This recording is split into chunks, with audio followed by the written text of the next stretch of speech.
The state television company of Western Armenia represents the most important news for today. Good day. Today's broadcast.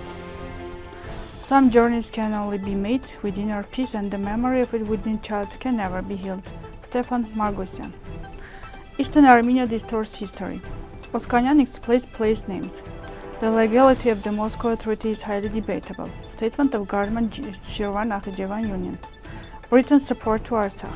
The cultural relations of Iranians and Armenians have entered a new stage. The theater play Komitas culture will be staged in Paris. Some journeys can only be made with inner peace, and the memory of a wounded child can never be healed. These words were by Stefan Margosyan. With regret, we inform you that Stefan Margosyan, at several months of that battle against illness, has passed away. He was a citizen of the Republic of Western Armenia, the father of Miss Lydia Margosyan, the president of the Republic of Western Armenia. Lydia Margosyan said as follows about her father. He has returned to Western Armenia, the land of his ancestors.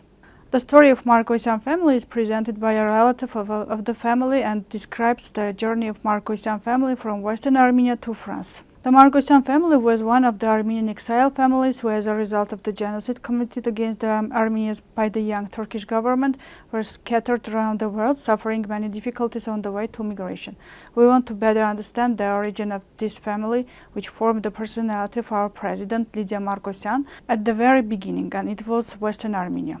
Hell began for the Armenian population of Marash city by the order of the young Turk government and according to the plan developed at the highest level. You can learn the history of the Margosyan family in the website of Western Armenia TV. I'm not the Prime Minister of Historical Armenia. I suggest moving your office to Historical Armenia.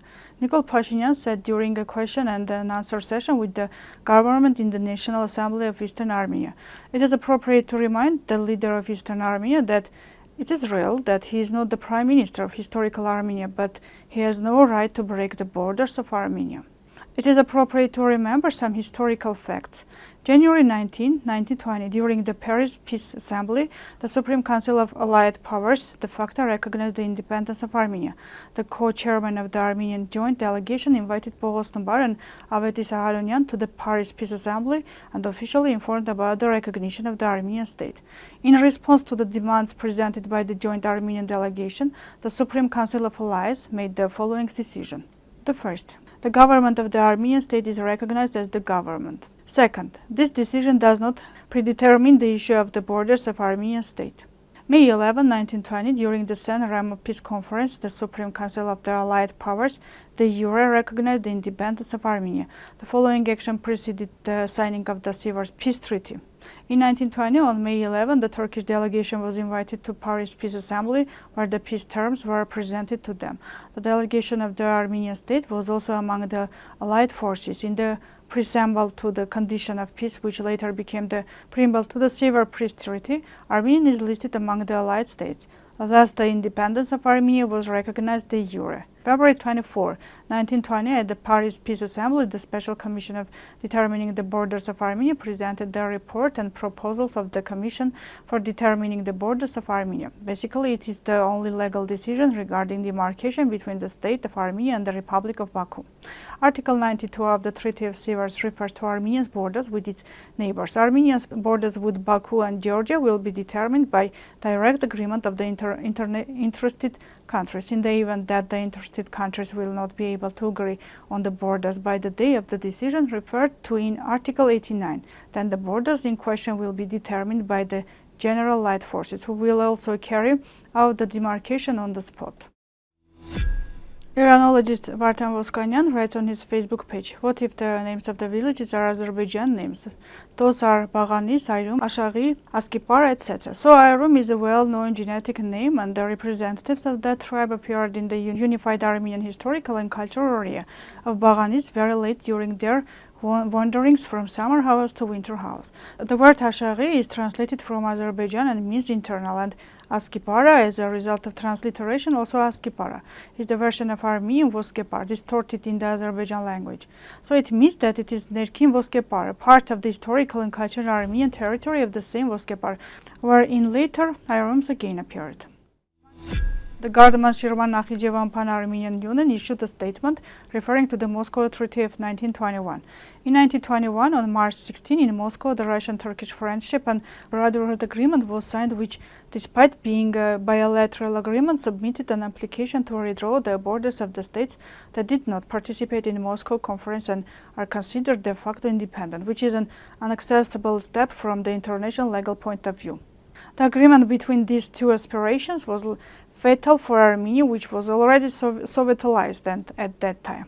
According to the Moscow Agreement, Kars region and Surmalu province, which had never been part of the latter, were transferred to Turkey, but the Turkish demands did not end there. According to the Moscow Agreement, Nakhichevan, where the Armenian population was subjected to great atrocities in 1918 and 1920.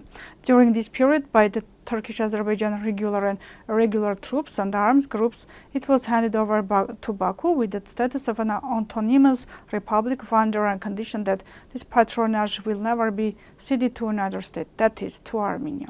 Putting Nakhichevan under the patronage of Baku with the status of an autonomous republic was a mutually beneficial step for the parties, by which, although Nakhichevan did not pass to Turkey, it was not given to Armenia either. While in 1920, on December 14, the Baku Executive Committee renounced the disputed territories and recognized the latter, including Nakhichevan, as part of Soviet Armenia. The Soviet decade, however, under the slogan of Brotherhood of Peoples, did not show real brotherhood in Nakhichevan, where the Armenian population was forced to leave the territory under the creeping discrimination and racism of Baku. Until the 1990s, the remnants of Nakhichevan Armenians were subjected to forced displacement, and the entire Armenian cultural environment of Nakhichevan was subjected to Baku vandalism. Therefore, the architects of the Moscow Treaty and their successors are equally responsible for the fate of the Armenians, as well as for the destruction, mutilation, alienation, and discretion of the Armenian national historical heritage. The Gardman-Shirvan-Nakhijevan Pan-Armenian Union strongly condemns the illegal Treaty of Moscow, which violated the vital national interest of Armenia and the Armenian people. The Moscow Treaty opened the door for continuous losses of Nakhijevan Armenians, the result of which is today a completely populated Nakhijevan as a feudal domain attached to the dictatorial regime of Baku and close-knit clan rule. What support does Britain offer to Artsakh? General Thompson was in Shushi 100 years ago. The plight of the Artsakh Armenian refugees is the latest chapter in the 45-year conflict, as a result of which hundreds of thousands of civilians from Artsakh were forced to leave their homes. Last September, Baku carried out a military operation and occupied Artsakh. As a result, almost the entire ethnic Armenian population, about 100,000 people, was displaced and sought refuge in Armenia, where it faced severe humanitarian problems. Leo Docherty, the Minister of European Affairs of Great Britain, said this during the discussion on international support for Armenian refugees from Artsakh, and said this in the House of Commons of the Great Britain. Referring to the actions of the United Kingdom in the framework of the humanitarian response, he noted that Great Britain continues to work with the international partners of both countries to support the humanitarian response to the situation. Last September, we announced 1 million from the Red Cross to help the most vulnerable people affected by the conflict, and we will, of course, continue to look at these issues, he said. And he also said that the Britain was supporting Baku's own displaced people in terms of providing areas for the return of the population, as well as ensuring the integration of ethnic Armenians who want to return. 100 years after General Thompson convicted Andani Kozanyan to stop at Shushi, after which Armenians from Artsakh and the genocidal Shushi were handed over to an unknown state, named as Iranian province, in exchange for oil from Baku. During all 60 years of Soviet rule, Britain was waiting to return Baku's oil, for which it was 100 years ago, and now it was necessary to neutralize the Armenians. Now a British minister says that his country has given 1 million to runaway Karabakh people to help them. Moreover, Britain is helping Azerbaijan to prepare the territory for the return and integration of Armenians indeed. The cultural relations between Armenians and Iranians have been established for thousands of years, but in the last 30 years, these relations entered a new stage, gained new meanings and significance due to mutual recognition. Since ancient times, Iran has been accepted as a homeland for Armenians, a country where Armenians consider themselves both Armenians and Iranians, and preserving their identity have become intertwined with Iranian society. Mehdi Sobhani, Ambassador Extraordinary and Plenipotentiary of the Islamic Republic of Iran, expressed this opinion in Eastern Armenia at the conference dedicated to the 140th anniversary of the famous Iranian Armenian painter Andrei Sevrugian in Matenadaran. We highly value this role and consider it a valuable social capital for the deepening of friendship between the Iranian and Armenian peoples. Long live Armenia, long live Iran. Mehdi Sobhani, Iran's Ambassador Extraordinary and Plenipotentiary to Eastern Armenia, concluded his greeting speech. The Komitas theater performance will be staged in Paris. The theater play Komitas staged for the first time in Turkey and France in 2020 and will be staged again on March 2020 and 23 in 2024 as part of the Constantinople Culture and Art Foundation Theater Festival. The performances will take place in the Kumanais complexes, Parsamia theaters of the French city of Nice and Paris Theatre de Kumanais Maribel, theaters of the French capital Paris. It should be noted that in August 2022, it was staged in French in Yerevan, the capital of Eastern Armenia. This year, 2024, is the 100th anniversary of the Komitas theater performance. This was all for today. Goodbye. Ես հիշում եմ, թե ինչպես էր հայրս, հայրենիքս պաշտպանում, թե ինչպես կռիվ գնաց եղբայրս, ես վաղուց էի հասկանում, որ իմ տունն ես, իմ անունն ես, ուրել որ լինեմ իմ հայրենիք, ու քանի ես կամ չի մոտենալ թշնամին քո սահմանին մոտիկ